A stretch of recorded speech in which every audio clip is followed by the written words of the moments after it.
My marriage came a bit late in my life. Work kept me busy, and I also had to care for my mother, who unfortunately developed early onset Alzheimer's, so marriage was out of the question. My father probably grew weary from taking care of my mother, and a year after she passed away, he passed away due to a heart attack. They were a close couple, so maybe he couldn't stand to be apart from her for long. Being an only child, I was left without any close family. Even so, I was working, and I didn't feel too lonely. But still, seeing my father tirelessly care for my mother, who had dementia, made me realize that marriage is something to be admired. Fortunately, I found a connection and had the opportunity to meet a man my age, and we decided to get married as I neared 40. Our values and hobbies matched, and we thought it would be fun to live together, so we ended up getting married 6 months after meeting. His parents were happy for it, and I truly felt happy. Honestly, I had always taken for granted the words of father and a mother, calling them as such. After having lost them for so long, it was a real joy to have someone I could call my father-in-law and mother-in-law. However, my in-laws lived in a distant region, so I rarely saw them, which was a bit sad. As for having a child, my husband and I were talking about leaving it to fate even before we got married. After all, we were both nearing 40 when we got married. By the way, our child would reach adulthood, and we would be approaching retirement age. At this age, we don't even know if we'll have the stamina to have our children and raise them. Of course, if we have our children, we'll do our best to raise them, but we've casually agreed that it's okay not to push ourselves too hard to conceive, haven't we? But fate has a funny way of working out. Leaving it to fate and not making any special effort, Adam was born just a year after we married. A lively boy, we named him Adam. We wanted him to grow strong and flourish like Adam, hence the name. I worked even while pregnant, but trying to balance childcare and work was pretty hard, especially considering my age, so I thought about retiring. Thankfully, an offer came from my company. They asked me to continue working from home as a contract employee. I gratefully accepted the offer, taking it as it comes. If I could work without being tied to specific hours, I thought, why wouldn't I be able to balance childcare too? Fortunately, with my husband's help, and since Adam was a fairly easy baby, I didn't feel like raising him was all that hard. Adam grew rapidly and was 3 years old before we knew it. Once I get Adam into preschool or daycare, I might be able to return to work full-time. Just when I thought that we discovered I was pregnant with our second child. Having taken on 3 more years since giving birth to Adam, I knew this pregnancy and childbirth would be quite hard, but we couldn't take it lightly. Both my husband and I braced ourselves for the birth of our new child. The one who was most delighted about this second pregnancy was Adam, gently rubbing my belly as it gradually grew larger. Come out soon, be born soon. Singing to a tune, saying it. Adam seemed happy to become a big brother. For Adam, who was looking forward to it so much, I made sure not to overwork it, but also not to be too lazy, as I spent my pregnancy and welcomed the time for childbirth. The childbirth was light, and a baby boy was born following Adam. Full of vitality, we named him Kylo. It's also a name that complements that of the eldest son, Adam. Adam talked to Kylo and comforted him, showing with his attitude how happy he was to have a sibling. My husband and I smiled at their behavior, thinking they would grow up with a good relationship. But honestly, Kylo was a handful as a baby. While Adam was good with breastfeeding, weaned early, and didn't cry much at night, Kylo cried terribly at night and didn't stop crying during the day, making it hard to soothe him. He also resisted being held, so it was impossible to hold and comfort him. Working from home was becoming too much hard, so I officially retired. Then, about a year later, I began to feel that something was wrong. Even at the age of 1, Kylo still cried terribly at night and wouldn't stop once he started. He still hated being held and couldn't progress to solid foods. My husband and Adam were helping, but it wasn't enough. Taking care of Kylo day and night, I was exhausted. Fortunately, Adam was making an effort to take care of himself, understanding that I was having a tough adame. This was truly a lifesaver. And at the 18-month checkup, my fears were confirmed. The doctor told us that Kylo might have an intellectual disability. We still don't know anything for certain. Given the current situation, there's a possibility. We can't be sure until the child reaches school age. But in Kylo's case, it seems highly likely. The doctor said, looking sympathetic.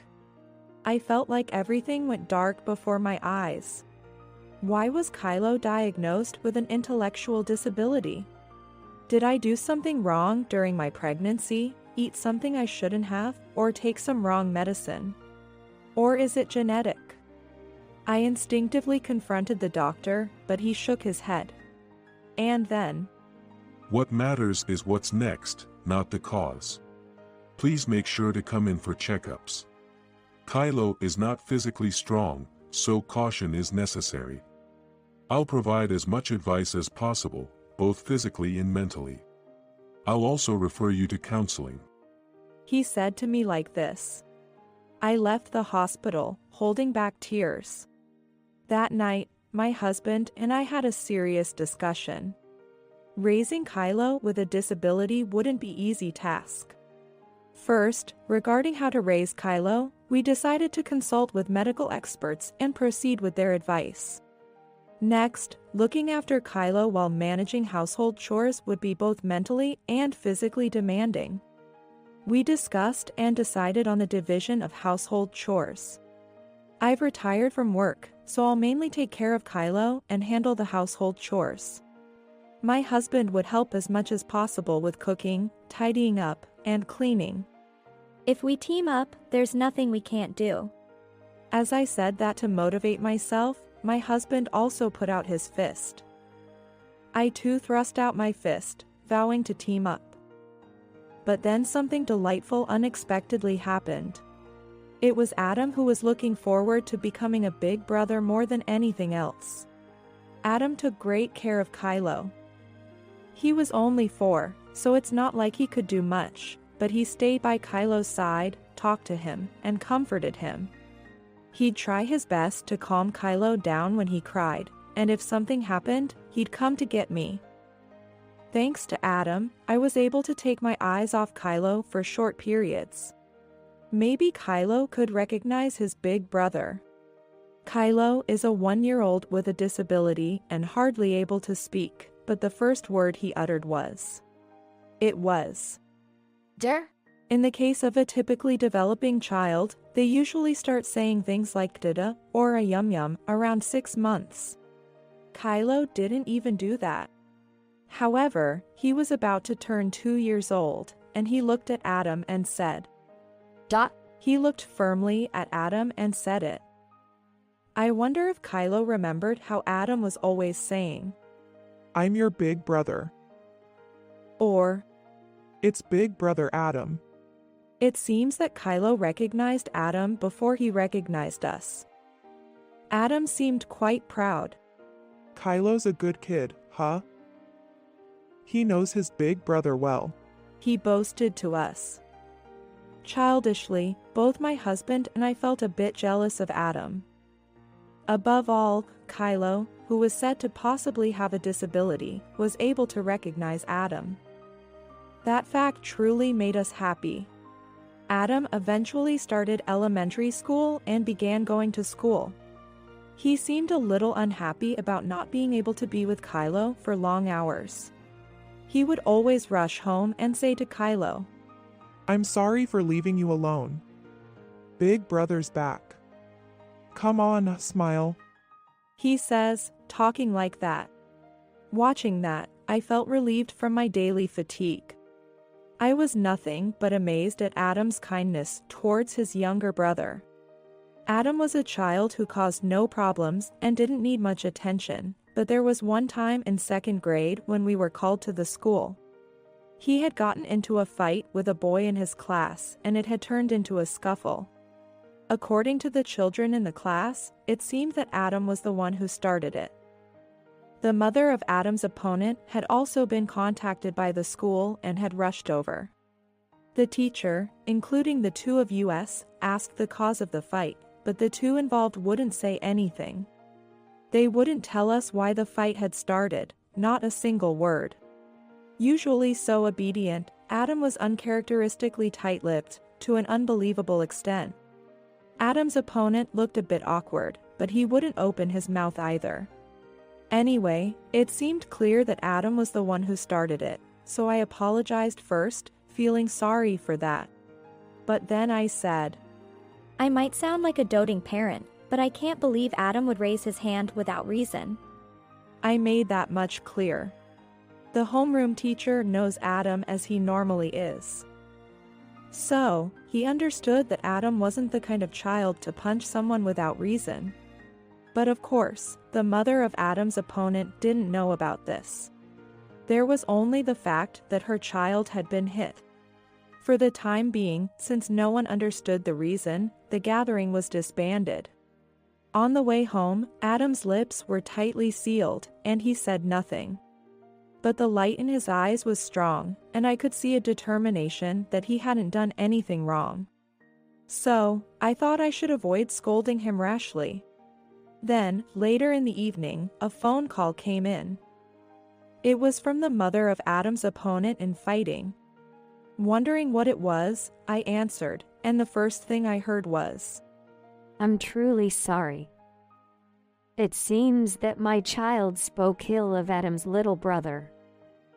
They mocked him, calling him a strange kid or saying he wasn't smart enough. That's why Adam got angry. It seems that's how it went. It was 100% my child's fault for saying those things to Adam.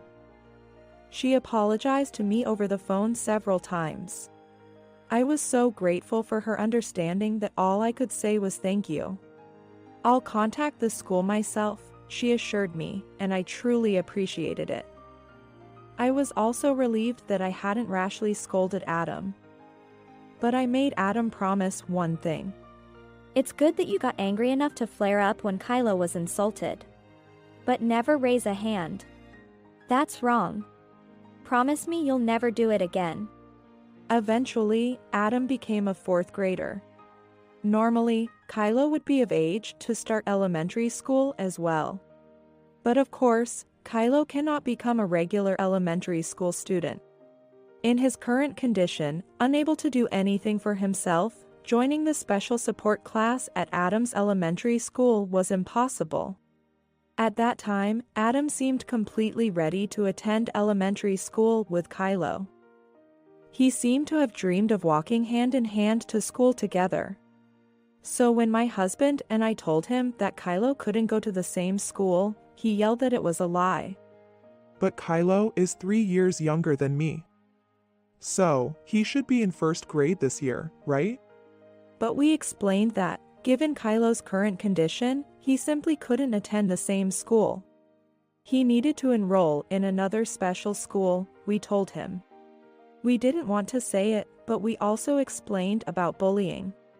With Kylo's current condition, if he attended a regular school, he might be bullied, we said.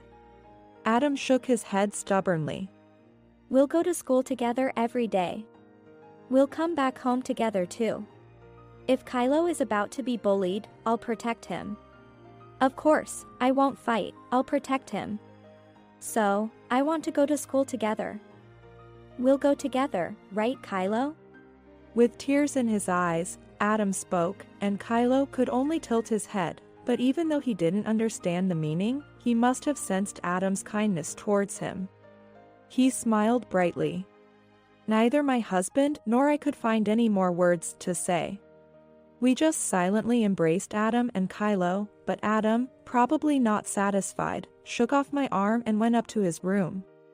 My husband and I were on the verge of tears, half in sadness and half in joy.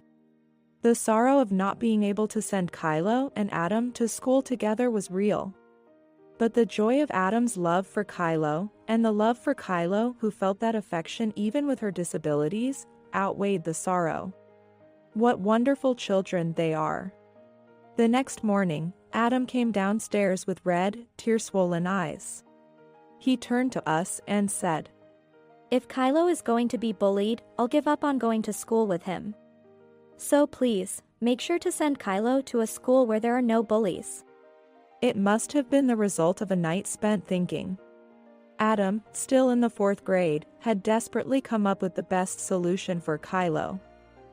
I swore to Adam that I would send Kylo to a good school.